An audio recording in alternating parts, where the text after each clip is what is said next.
Since when do you have any idea what you've been talking about? Hey guys, look! There's someone here!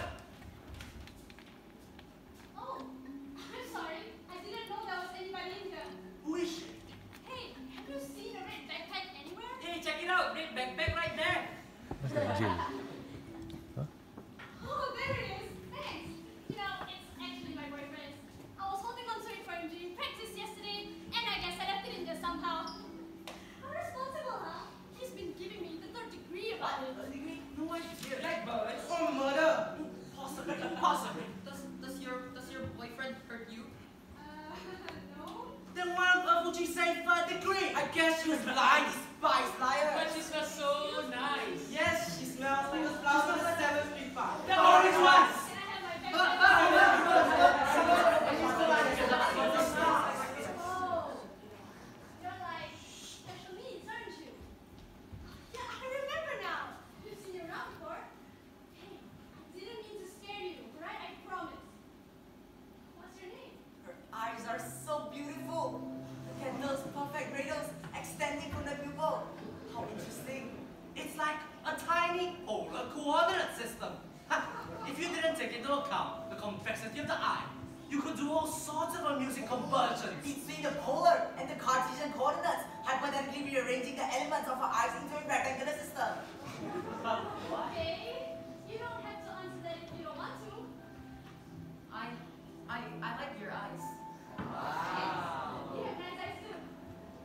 My name is Austin. I'm Lily. Really? Oh, I wonder if that's what she smells like.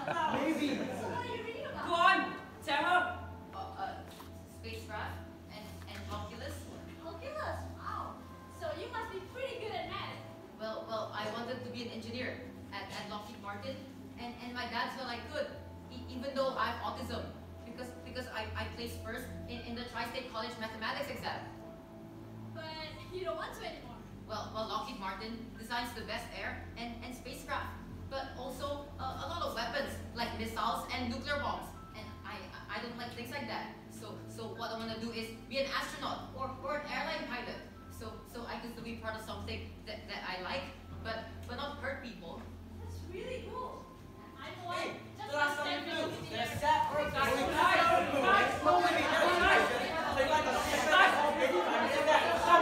Quiet! Oh no, she's mad. Say you're sorry. I'm sorry.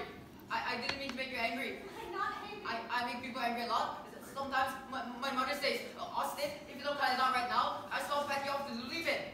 At first, I didn't know what cut it out meant because usually I can't have scissors or knives except for my then I do wood carving set. It's okay. I'm not mad at all. Really. So just forget about it, okay? I think you talk too much. No. I think you better explain. But she said it means stop doing that.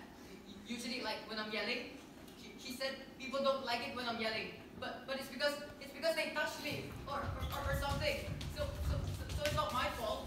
But they make noise and they laugh at me. Austin, come on. I would never laugh at you. I think it's awful when people do. You want me to go? Yes, I wish you go away so we could talk more. We never did finish our earlier conversations about cars. But her eyes, they're so beautiful. No. Stay. Okay. So, do people give you a hard time a lot? You know, like bother you? Just tell the truth. I mean, yes. Well, what do they do? Do they laugh at you? Why are we talking about this again? Well, yeah. It's terrible. At first, I didn't mind when they laughed. I thought that laughing was good. I didn't know it was bad until that time where Dave and Sam and I were playing a game where they kept throwing my rabbit keychain down the toilet and seeing how fast I could get it out. And we were all laughing. But my dad came and he started yelling at them. And he said to me, they're only laughing at you in a mean way. And that's because you're different. But I don't want to be different. So I don't laugh anymore. People can be so terrible. They are indeed. Wait a minute. She's not though. Why is she being so nice? Because she likes you. Duh. Keep at it. Then, do you have any friends yet? Sometimes of my books as friends. Oh, books! Look, everybody, quarks! Little particles with funny names. Up, down, chomp, change, top, bottom. Up, down, chomp, change, top, bottom. Up, down, chomp, change, top, bottom. Up, down, chomp, straight, stop, bottom. What? Oh, wait a second. Up, down, chomp, strange, top, bottom. Oh, you were talking about quarks, weren't you? Yeah. Oh, the different types of quarks. That's right. You know, I took physics last year, and we talked a little about quarks, but not much. So I checked out some other books because I know concepts in them more. I taught myself too. There's a book I have. It was the first thing I ever read in physics when I was 7 3/4 years old. You can have it if you want. Oh, no, it's fine, thanks. Well, what do you like to read? Oh, I don't. And welcome aboard, ladies and gentlemen. This is your captain speaking. Can you stop it? You're distracting him. Austin, focus. She's talking about Stephen Hawking. Come on, you know this. I like Stephen Hawking too. When I hear of Schrodinger's cat, I reach for my pistol. What? Well, it was a joke that he made, but I don't really understand it because I never understand jokes. But I do know about Schrodinger's cat, so I like to say the joke because it reminds me. Right. When the cat is alive and dead at the same time. It's a mind game. It's how to criticize the strangeness of superposition or the combination of all the possible positions of a subatomic particle. Specifically, it's a criticism of nobody can information to define that. You're so literal about everything. But I can't help it. I know. It's okay. You're obviously really smart. You're just hard to follow sometimes. Follow. But I'm not going anywhere. I'm sitting here and you're sitting there. What is it? Nothing. You know, I've seen you around at lunch before. Hey, maybe we could sit together What? sometime. No, they said together at lunch. You might be seated at a different table. Anyway, she sat with him. She might something purple, like cabbages, or beef, or a food. My touch. The EIJ one for you. No. It's a cruising. No planes. Guys, come on. New thought. What's the matter? You look like a deer in headlights. A deer? Oh, no, not the deers you see in safaris. I didn't mean it literally, okay? It's just an expression. Hey guys, look. She's moving her face like she's happy again. What does it mean? Perhaps she would like to be friends. That would be great. Look at how her eyes sparkle. Austin, what are you thinking about? Stars. Really? Why did you say really? Oh, nothing. It's just, well, I never told anyone this because it's a little silly, but I'm kind of obsessed with stars. Every night, I'll take a blanket outside and just watch them hanging there in the sky. Some nights, I'm even out there for hours, just, you know, looking up. And sometimes, my mom and dad, they argue a lot, and I guess it's a lot more peaceful outside. You know, in the dark, with all the stars. I have a telescope that I use every night after I play mahjong with my dad and before I feed Newton. That's at 8:15. So we're looking at the stars at the same time. Well, not necessarily. Sometimes I do it earlier or later. Like when I'm studying a particular astral event, I like to immerse myself in its conventions. So when I'm stargazing, I use local mean time instead of Eastern Standard Time because local mean time historically governs the planispheres. And by that standard, every 13 square miles is a different time zone. So for you and me, time would probably be different by at least 1 minute. And not to mention that time moves slower near the Earth's surface. So if you were in your yard and I was on my balcony, that would make a difference too. You know what I say? What? I say we're looking at the stars together. I've been looking at stars within 100 light years of Earth and breaking down their light emissions into the visible spectrum and finding what wavelengths are missing. That's so cool. But are you always so scientific about it? Don't you ever just, you know, look up and wonder?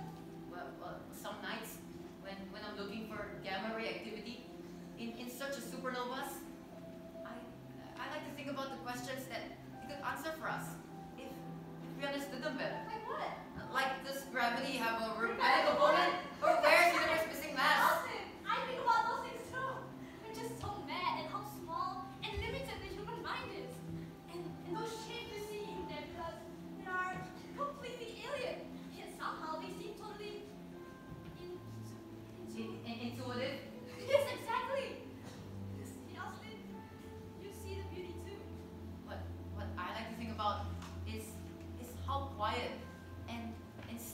be out there. And how in the space of all of that, there are millions and millions of stars and... The whole thing seems like a paradox. It's so beautiful, isn't it? And maybe that's why it creeps some people out. And all that stuff you were talking about. You know, supernovas and stardust and stuff. And knowing that you, just lying in your dinky backyard, are another part of the same whole universe. It's pretty unbelievable. And in a way, it's also kind of strange, yet comforting Because it means anything is possible. Anything is possible. yes, everything is possible. But most people are afraid of infinity. They think space is empty and distant. Because it doesn't make sense to them. They don't see space as a possibility. They think space is an empty void. And that's what I don't understand. Because for me, it's different. Space is where I would feel comfortable. It's here. It's here that is a void. For me, it's different. Because space is where I would feel comfortable. It's here that is a void. Don't. Austin, it doesn't have to be like that anymore. Okay? We'll make them see just how beautiful space really is. We'll take back the world and show them what they're missing. And then it won't be a void anymore. Alright, I promise. I won't let it be. Okay? She's absolutely, without doubt, the best that ever happened in the history of the universe. She's like quarks. Yes, and going supernovas and fractals. How combined and multiplied by a trillion. I think you're the best person I've ever seen.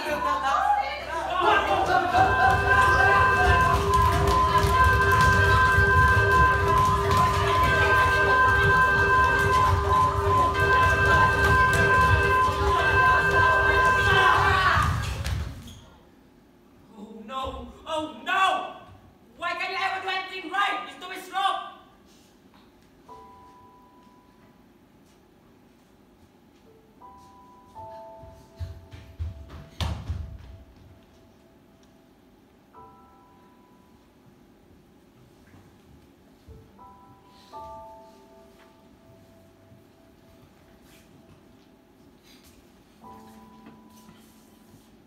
So what do you have to talk about? So if the set can't contain X,